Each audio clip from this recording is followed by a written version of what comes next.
성도 여러분, 오늘도 평안하십니까? 지난번에는 세례 요한의 유명한 고백인 나는 쇠하고 그는 흥하여야 하리라는 내용으로 말씀을 드렸습니다. 3장의 마지막 부분에서는 세례 요한이 오히려 자기의 시대가 가고 예수님의 시대가 오는 것을 기뻐하고 있습니다. 그것은 요한이 하나님의 주권에 대해 확고한 신앙이 있었던 사람이기 때문에 가능한 일입니다. 요한은 모든 일이 하나님 주권 하에서 일어나는 것이라는 확신을 가지고 있었습니다. 그래서 그는 예수님의 인기가 올라가고 자신의 인기가 떨어지고 있는 것을 보면서 오히려 크게 기뻐할 수 있었던 것입니다. 이렇게 예수께서 인기를 얻으시는 것처럼 보일 때에 예수님께서는 그곳을 떠나십니다. 그리고 이방 땅으로 행하십니다. 그래서 오늘은 4장 1절에서 4절의 말씀을 중심으로 인기를 등지고 이방 땅으로 라는 제목으로 함께 은혜를 나누도록 하겠습니다.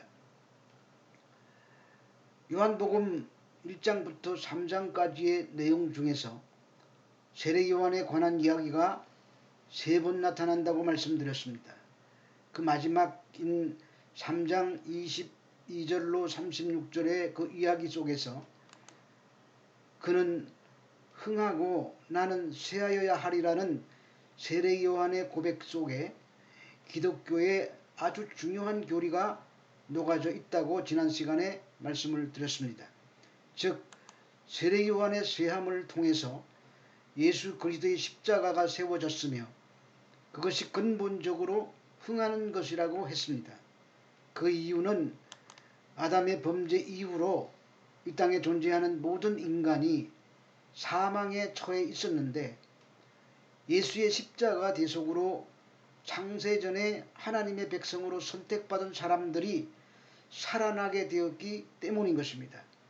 그 이야기가 3장에서 니고데모와의 대화를 통해서 택함받은 하나님의 백성들이 어떤 과정을 거쳐서 살아나게 되는지를 깨닫게 해주는 내용이 니고데모와의 대화 속에 들어있습니다. 그런데 이 니고데모는 아주 훌륭한 조건을 완벽하게 갖춘 사람의 대표자로 등장하여 그런 사람들이 어떻게 구원에 이르게 되는지를 보여주는 말씀이었습니다. 니고데모가 이르되 사람이 늙으면 어떻게 거듭날 수 있사옵나이까? 2번 모태에 들어갔다가 날 수 있사옵나이까? 하고 예수님께 묻습니다. 그러자 예수님께서 사람이 물과 성령으로 나지 아니하면 하나님의 나라에 들어갈 수 없다고 말씀하셨습니다.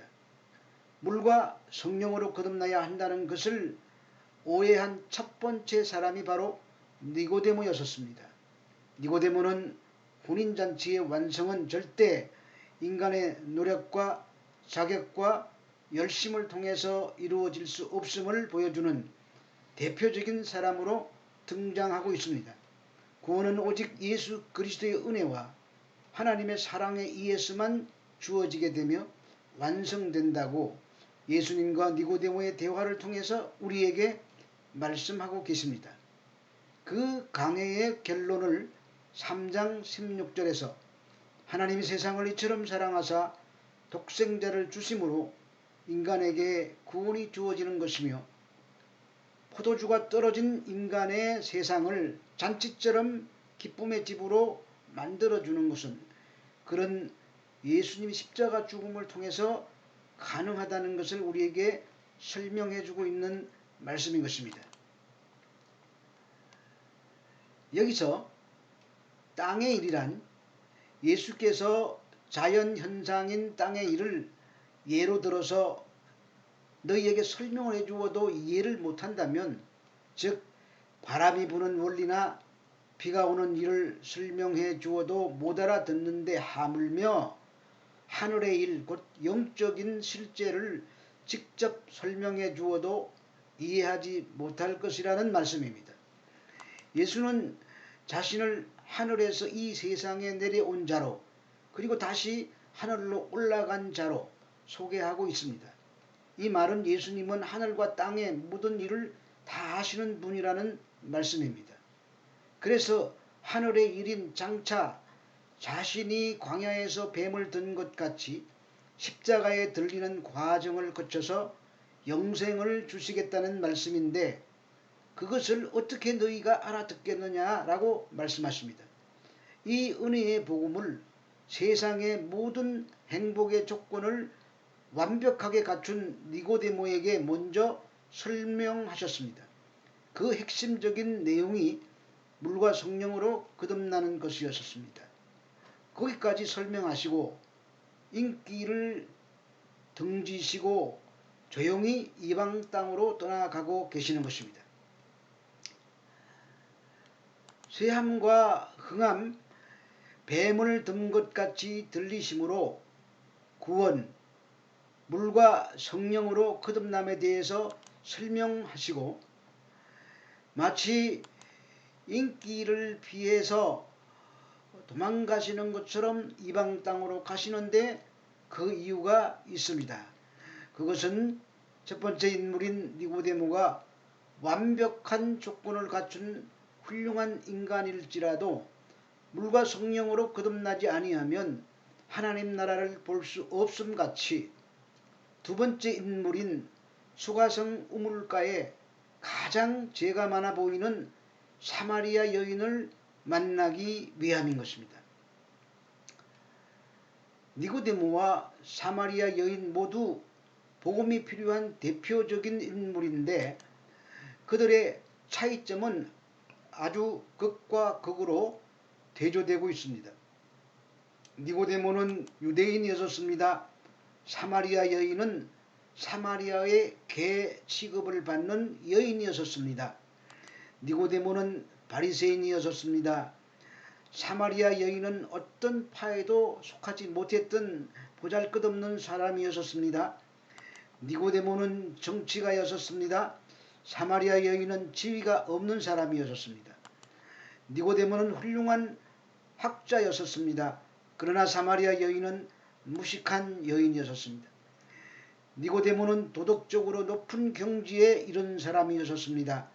사마리아 여인은 남편을 5이나 갈아치우고 또 다른 남자와 동거하고 있던 부도덕한 여자였습니다. 니고데모는 그 이름이 니고데모라고 아주 성경이 밝히고 있습니다. 그러나 사마리아 여인은 이름조차도 밝혀지지 않는 그런 여인이었습니다. 니고데모는 남자였고 사마리아 여인은 당시 인구 계수에도 들지 않던 그런 천한 여자였습니다.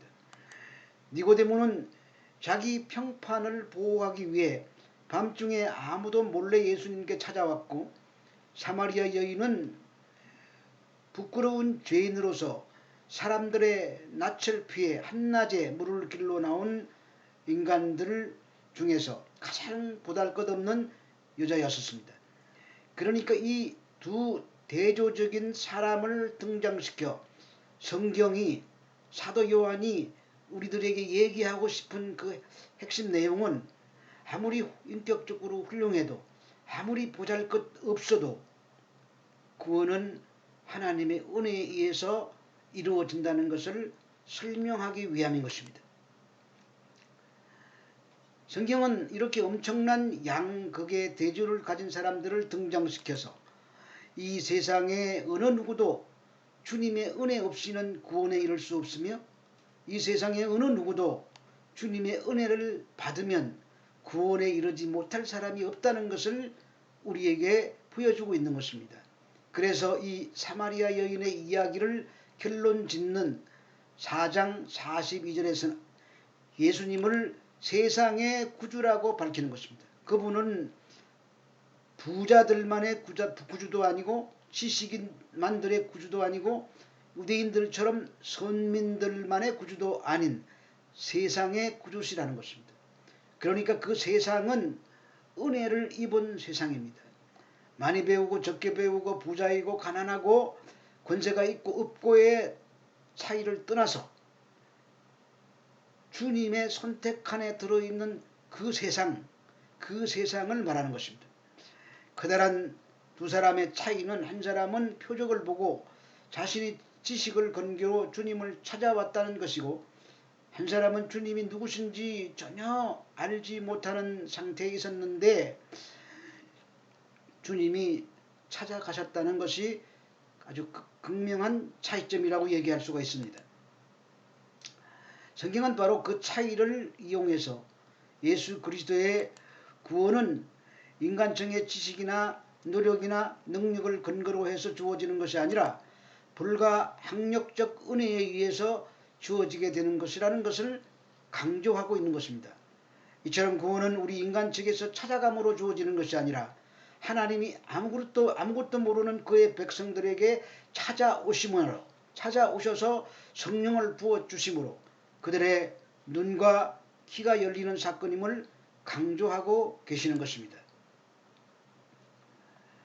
12절에 치우쳐라는 단어는 헬라어로 에클레이노인데 그 뜻은 길을 벗어나다 라는 뜻입니다.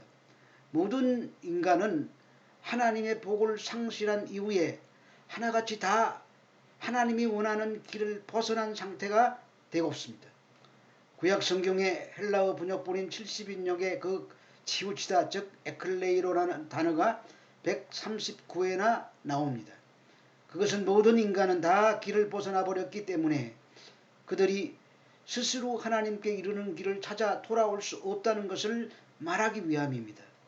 이런 절망적인 상태에 있는 인간들에게 하나님의 아들이신 예수 그리스도께서 이 세상으로 찾아오시는 사건이 하늘문이 열리기 시작하는 사건인 것입니다. 그래서 무지한 사마리아 여인에게 예수님이 직접 찾아가십니다. 이 일을 하시려고 인기를 등지고 이방 땅인 사마리아로 발길을 돌리신 것입니다.